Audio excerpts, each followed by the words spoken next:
Okay, so if you're watching this video, you're watching all about Jesus' teachings on love. All you need is love. Ba-ba-da-ba-dum. So, Jesus teaches us a great deal about love throughout his life. Now, these teachings then, here's some of the key ones for you. First of all, Jesus teaches us that God is omnibenevolent, okay, which means obviously all-loving. The teaching for this one, you're going to focus on God is love. Not that he's loving, is love. So, it means he's not just loving. It means that God's love has no limits, okay? The second thing he teaches us is the greatest commandment. The most important thing to do is to show love to God. And this is because the greatest commandment is love thy God, which means we should prioritize it above everything else.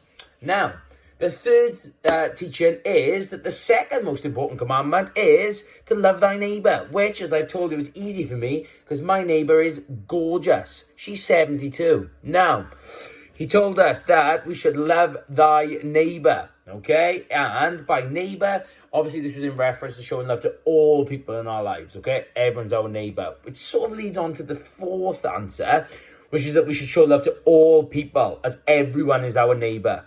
And Jesus teaches this message in the parable of the Good Samaritan, where we've got the Jew who's been injured is helped by the Good Samaritan, who is supposed to be his enemy, okay? But he's telling us that we should love not just people we like, but maybe someone who would be we don't know, or that maybe would even be considered as being our enemy.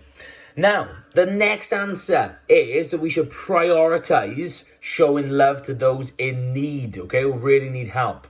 And teachings for this, once again, the Good Samaritan, okay, the Jew had been beaten up, okay, was dying, so therefore he really needed help, okay. And you can also talk about the parable of the sheep and the goats, and this teaches us that we should show love to people, particularly those who are in need, such as, okay, it says that when I was in jail, you visited me, okay, that's one of the things that it sort of says there. When I was hungry, you fed me. Okay, so there's those teachings to go with it as well. Number 6 is teaching us that we should be empathetic, okay? And to treat others like you would like to be treated. And that's because Jesus gave us a golden rule. And that golden rule was to treat others like you'd like to be treated, okay? And essentially this is saying put yourself in another person's shoes, okay? Empathize with their situation. You could also use the teaching that we should follow Jesus' example of showing love. Jesus gave us the instruction. There's a change, okay? He said, you love one another as I have loved you, which he did throughout his life, okay? All right, obviously you can talk about lots of different things, okay? But his sacrifice being probably the major one, all right? Now, he also teaches us that when we show love to others, it is showing love to God, okay? And this is in the parable of the sheep and the goats, where it says, what you do to the least of my brothers, you do unto me, which means that when we show love to other humans, as God is within us, as God is our Father, he feels that love too. And then finally, an answer that you could use, all right, is once again, it's about the teaching, God is love, okay? And it is that when love occurs, God is present, okay? And when you explain, you say this is because God is love, meaning that when love does happen, he must be a part of that.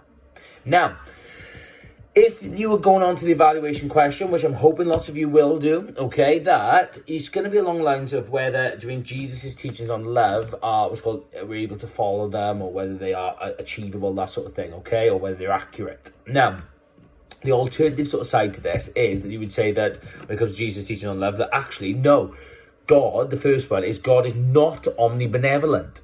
And then when you explain in that, you would say, how could an omnibenevolent God allow people to suffer or allow evil to exist in our world? You could even link this to the coronavirus pandemic and say that, well, if God is omnibenevolent, why is something like this happening?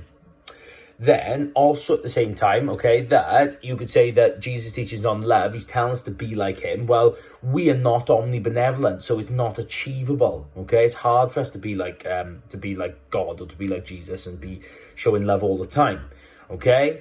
And this is because Jesus and God are perfect, okay?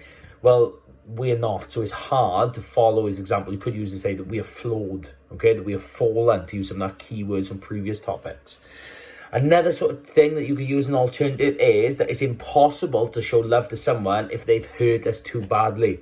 And when you're explaining that, you can just say about the fact that we're all human beings, that sometimes some things that sort of happen to us, that they inflict so much pain that we struggle to get past that, okay? And actually forgiving someone just might be too difficult. You could build on that, and you could say about, as another answer, is that some people don't want our love. Okay, so it could be that some people feel ashamed of their actions, okay, or that they feel hatred towards us, and actually they don't want love from us, okay, they want distance. Another answer that you could say is that maybe some people, okay, don't deserve our love. And part of this, you could link this to the idea of forgiveness. If someone has hurt us and don't show any remorse, and let's say it was a crime and they went to court and they pleaded not guilty, that you would say, well, they're actually continuing to lie, so therefore they don't deserve our love either. When it comes to the teaching about showing love to God by showing love to others, you can make the argument that actually there are better ways to show love to God.